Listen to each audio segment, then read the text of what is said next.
ഇത് radio Janvani 90.8 megahertz മലയാളത്തിന്റെ മധുരതരംഗം.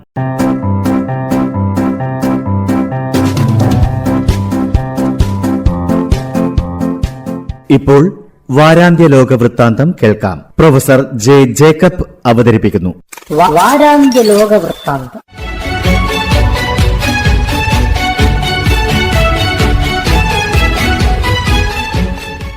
എല്ലാ മാന്യ ശ്രോതാക്കൾക്കും ലോകവൃത്താന്തത്തിലേക്ക് സ്വാഗതം.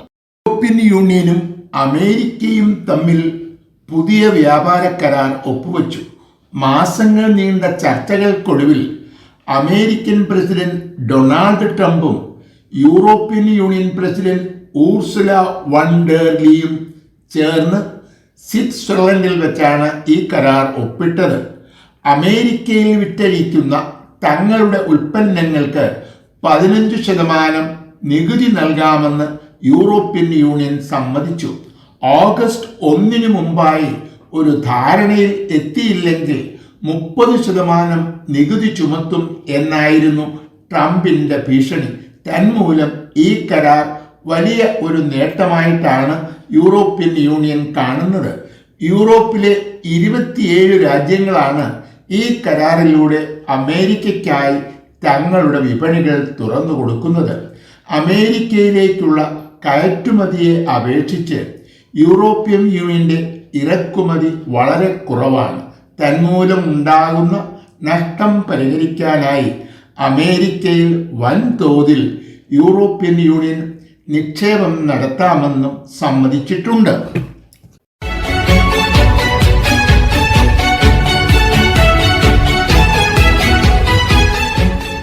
ചൈനയും യൂറോപ്യൻ യൂണിയനുമായി നയതന്ത്ര ബന്ധങ്ങൾ ആരംഭിച്ചതിൻ്റെ 50ാം വാർഷികത്തോടനുബന്ധിച്ച് സംഘടിപ്പിച്ച ഉച്ചകോടി സമ്മേളനം കഴിഞ്ഞ ആഴ്ചയിൽ ബെയ്ജിങ്ങിൽ നടന്നു. യൂറോപ്യൻ കമ്മീഷൻ പ്രസിഡന്റ് ഊർസുലയും യൂറോപ്യൻ കൗൺസിൽ പ്രസിഡന്റ് അന്റോണി കോസ്റ്റായും അടങ്ങുന്ന സംഘം ചൈന സന്ദർശിച്ചു. ചൈനീസ് പ്രസിഡന്റ് ഷീ ജിൻപിങ് അടക്കമുള്ള നേതാക്കന്മാരുമായി വിവിധ വിഷയങ്ങളെക്കുറിച്ച് ചർച്ചകൾ നടത്തി.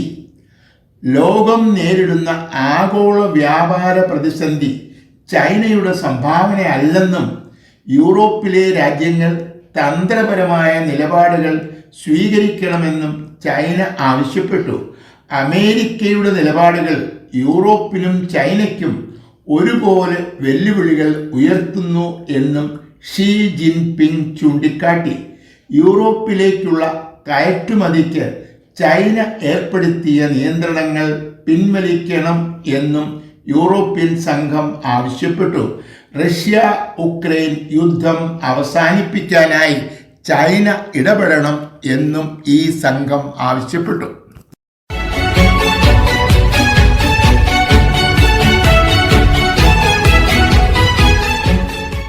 ഛത്തീസ്ഗഡിൽ 3 കന്യാസ്ത്രീകളെ പോലീസ് അറസ്റ്റ് ചെയ്തത് വലിയ വിവാദമായി. നിർബന്ധിത മതപരിവർത്തനവും മനുഷ്യക്കടത്തും ആരോപിച്ചാണ് പോലീസ് നടപടി. തെറ്റിദ്ധാരണ മൂലമാണ് കന്യാസ്ത്രീകളെ കസ്റ്റഡിയിലെടുത്തത് എന്നാണ് മുൻ മന്ത്രിയായ BJPയുടെ ഒരു സമുന്നത നേതാവ് പ്രതികരിച്ചത്. കേരളത്തിലെ ഭരണ പ്രതിപക്ഷ കക്ഷികൾ ഛത്തീസ്ഗഡ് സംസ്ഥാന സർക്കാരിനെ രൂക്ഷമായി വിമർശിച്ചു.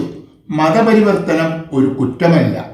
ബാഹ്യശക്തികളുടെ സമ്മർദ്ദത്തിനു വിധേയമായി മതം മാറുന്നതിനെയാണ് ഛത്തീസ്ഗഡിലെ നിയമം കുറ്റമായി കാണുന്നത്. ഇങ്ങനെ ഒരു സമ്മർദ്ദം ഉണ്ടായിട്ടുണ്ട് എന്ന പരാതി ഉണ്ടാകേണ്ടത് മതപരിവർത്തനത്തിന് വിധേയനായ ആളിൽ നിന്നാണ്. ഇങ്ങനെ ഒരു പരാതി ഇതുവരെ പോലീസിന് ലഭിച്ചിട്ടില്ല. കസ്റ്റഡിയിലെടുത്തതിന് ശേഷം പോലീസ് രേഖപ്പെടുത്തിയ മൊഴിയുടെ അടിസ്ഥാനത്തിലാണ് കേസ്. പ്രായപൂർത്തിയായ ഒരു പൗരൻ തൊഴിൽ തേടി സ്വന്തം സംസ്ഥാനത്തു നിന്നും മറ്റൊരു സംസ്ഥാനത്തേക്ക് പോകുന്നത് എങ്ങനെ മനുഷ്യക്കടത്തിൻ്റെ പരിധിയിൽ വരും? നിയമം നടപ്പിലാക്കേണ്ടത് പോലീസാണ്, ആൾക്കൂട്ടമല്ല.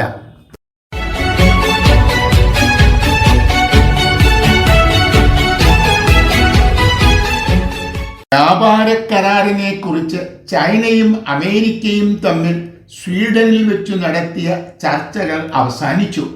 നികുതി നിരക്കുകളെ സംബന്ധിച്ച് സമവായത്തിൽ എത്തിയില്ല എന്നാണ് റിപ്പോർട്ടുകൾ സൂചിപ്പിക്കുന്നത്. എന്നാലും ചർച്ചകൾ സൃഷ്ടിപരമായിരുന്നു എന്നാണ് ഇരു രാജ്യങ്ങളും പ്രതികരിച്ചത്. തീരുമാനം വാഷിംഗ്ടണിൽ വെച്ച് പ്രസിഡന്റ് പ്രഖ്യാപിക്കുമെന്നും അമേരിക്കൻ സംഘം വ്യക്തമാക്കി. ആദ്യം അമേരിക്കയും പിന്നീട് ചൈനയും ഉൽപ്പന്നങ്ങളുടെ നികുതി വർദ്ധിപ്പിക്കാൻ തീരുമാനിച്ചത് കഴിഞ്ഞ മെയ് മാസത്തിലാണ്. എന്നാൽ ഈ വർധനവ് 3 മാസത്തേക്ക് മരവിപ്പിക്കാൻ ഇരു രാജ്യങ്ങളും തീരുമാനിച്ചു. പിന്നീട് നടന്ന ചർച്ചകളെ തുടർന്നാണ് ഓഗസ്റ്റ് 12 മുമ്പായി ചർച്ചകൾ നടത്തി സമവായത്തിൽ എത്തണം എന്ന് തീരുമാനിച്ചത്. അമേരിക്കയുടെ കയറ്റുമതിയേക്കാൾ കൂടുതലാണ് അമേരിക്കയിലേക്കുള്ള ചൈനയുടെ ഇറക്കുമതി. തന്മൂലം വലിയ നഷ്ടമുണ്ടാകുന്നു. ഇത് പരിഹരിക്കാൻ ചൈനീസ് ഉൽപ്പന്നങ്ങളുടെ നികുതി വർദ്ധിപ്പിക്കണം എന്നാണ് ട്രംപിന്റെ വാദം.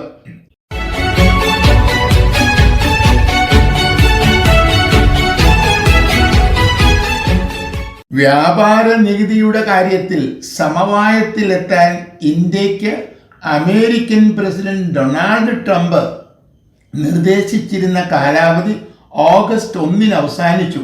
എന്നാൽ ഈ കാലാവധി അവസാനിക്കുന്നതിന് ഒരു ദിവസം മുമ്പ് തന്നെ അമേരിക്കയിലെത്തുന്ന ഇന്ത്യൻ ഉൽപ്പന്നങ്ങളുടെ നികുതി 25% വർദ്ധിപ്പിക്കുമെന്ന് ട്രംപ് പ്രഖ്യാപിച്ചു.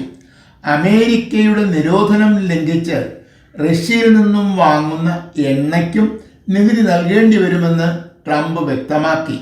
കാർഷിക മേഖലയിൽ പ്രവേശിക്കാൻ അമേരിക്കയെ അനുവദിക്കണം എന്ന ആവശ്യം അംഗീകരിക്കാൻ ഇന്ത്യ ഇതുവരെ തയ്യാറായിട്ടില്ല.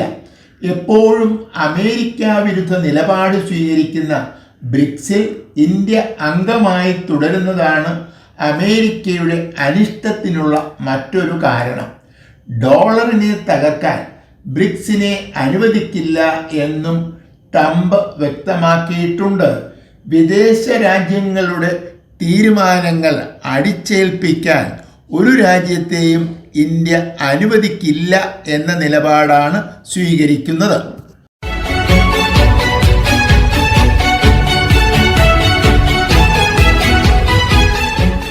കഴിഞ്ഞ ആഴ്ചയിലാണ് പാലസ്തീനെ ഒരു രാഷ്ട്രമായി അംഗീകരിക്കുമെന്ന് ഫ്രഞ്ച് പ്രസിഡന്റ് ഇമ്മാനുവൽ മാക്രോൺ പ്രഖ്യാപിച്ചത്.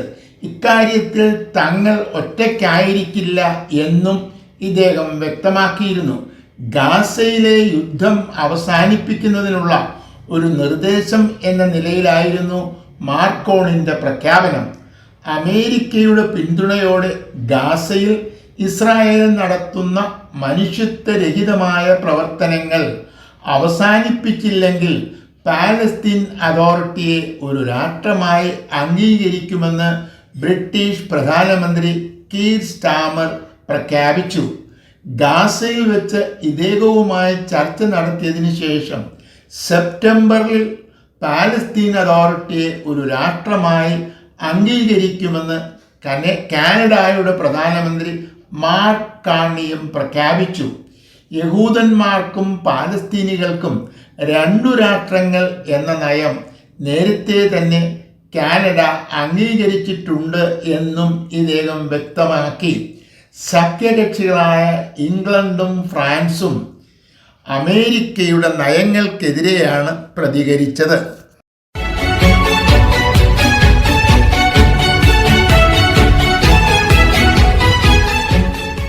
ഇംഗ്ലണ്ട്, ഫ്രാൻസ്, കാനഡ തുടങ്ങിയ രാജ്യങ്ങൾ പാലസ്തീനെ അംഗീകരിക്കുമെന്നുള്ള പ്രസ്താവനയെ Palestine authority president Mahmoud Abbas സ്വാഗതം ചെയ്തു. മുടങ്ങിപ്പോയ തിരഞ്ഞെടുപ്പുകൾ ഉടൻ തന്നെ നടത്തുമെന്നും ഇതിൽ ഹമാസിനെ ഉൾപ്പെടുത്തില്ലെന്നും അദ്ദേഹം അറിയിച്ചു.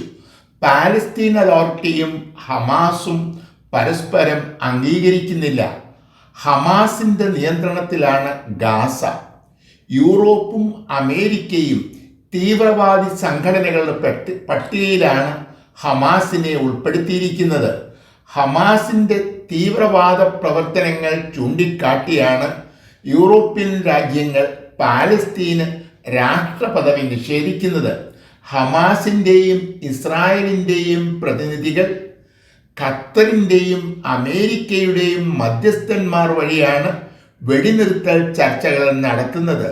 ഭക്ഷണ പദാർത്ഥങ്ങൾ ഗാസയിൽ പ്രവേശിക്കുന്നതിലും അവ വിതരണം ചെയ്യുന്നതിലും ഇസ്രായേൽ ഏർപ്പെടുത്തിയിട്ടുള്ള നിയന്ത്രണങ്ങൾ പിൻവലിക്കുന്നതുവരെ വെടിനിർത്തൽ ചർച്ചകൾ ബഹിഷ്കരിക്കാനാണ് ഹമാസിന്റെ തീരുമാനം.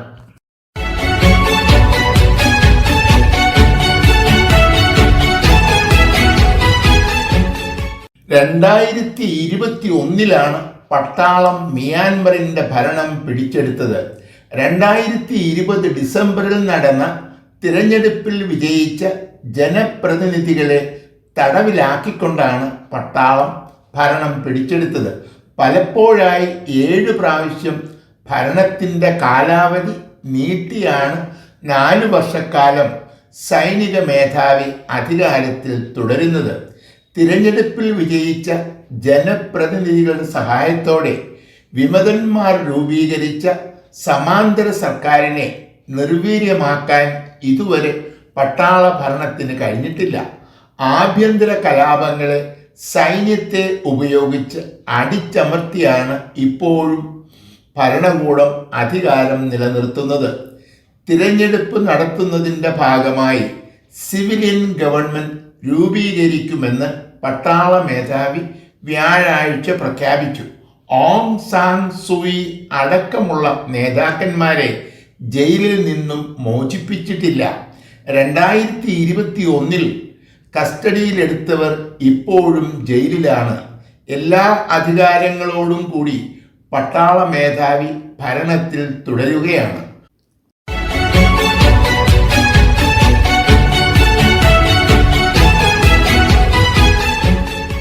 ഇംഗ്ലണ്ട്, ഫ്രാൻസ്, കാനഡ തുടങ്ങിയ രാജ്യങ്ങൾ പാലസ്തീനെ അംഗീകരിക്കുമെന്നുള്ള പ്രസ്താവനയെ Palestine authority president Mahmoud Abbas സ്വാഗതം ചെയ്തു.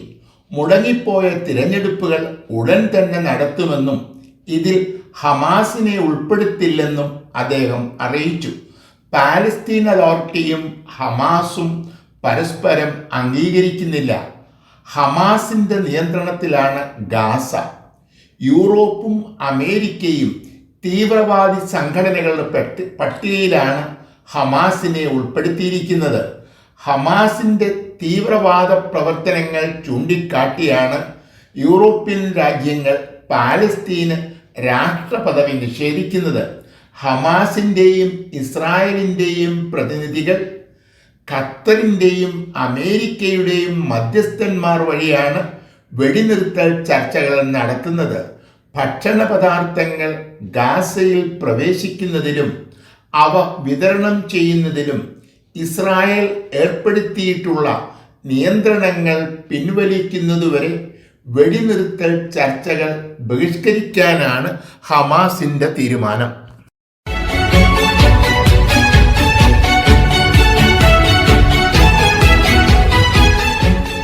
ഇറാൻ അമേരിക്ക യുദ്ധം വളരെ പെട്ടെന്ന് അവസാനിച്ചു.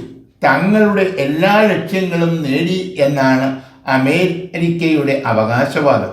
തങ്ങൾക്ക് കാര്യമായ നാശനഷ്ടങ്ങൾ ഉണ്ടായില്ല എന്നാണ് ഇറാന്റെ ഭാഷ്യം. എന്നാൽ തങ്ങളുടെ ആണവ നിലയങ്ങളെക്കുറിച്ചുള്ള രഹസ്യങ്ങൾ ചോർന്നുപോയി എന്ന കാര്യത്തിൽ ഇറാന് സംശയമില്ല. ഇസ്രായേലിന്റെ ചാരസംഘടനയായ മൊസാദാണ് ഈ രഹസ്യങ്ങൾ ചോർത്തിയത് എന്നും ഇറാന് ബോധ്യപ്പെട്ടിട്ടുണ്ട്. ഇറാനിൽ നിന്ന് മൊസാദിന് സഹായം ലഭിച്ചു എന്നതാണ് ഇറാനെ അസ്വസ്ഥമാക്കുന്നത്. താലിബാനെ ഭയന്ന് ഏകദേശം 40 ലക്ഷത്തോളം അഫ്ഗാനികളാണ് ഇറാനിൽ അഭയം തേടിയത്. ഇവർ വഴിക്കാണ് മൊസാദ് ആണവ നിലയങ്ങളെക്കുറിച്ചുള്ള വിവരങ്ങൾ ശേഖരിച്ചത് എന്ന നിഗമനത്തിലാണ് ഇറാൻ ഭരണകൂടം. രേഖകളില്ലാതെ ഇറാനിൽ തങ്ങുന്ന എല്ലാ അഫ്ഗാനികളെയും കണ്ടെത്തി മടക്കി അയക്കാനാണ് ഇറാന്റെ തീരുമാനം.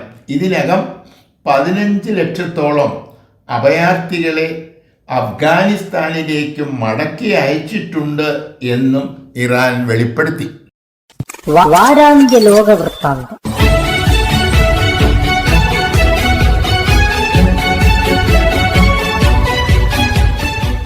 തയ്യാറാക്കി അവതരിപ്പിച്ചത് പ്രൊഫസർ ജെ ജേക്കബ്.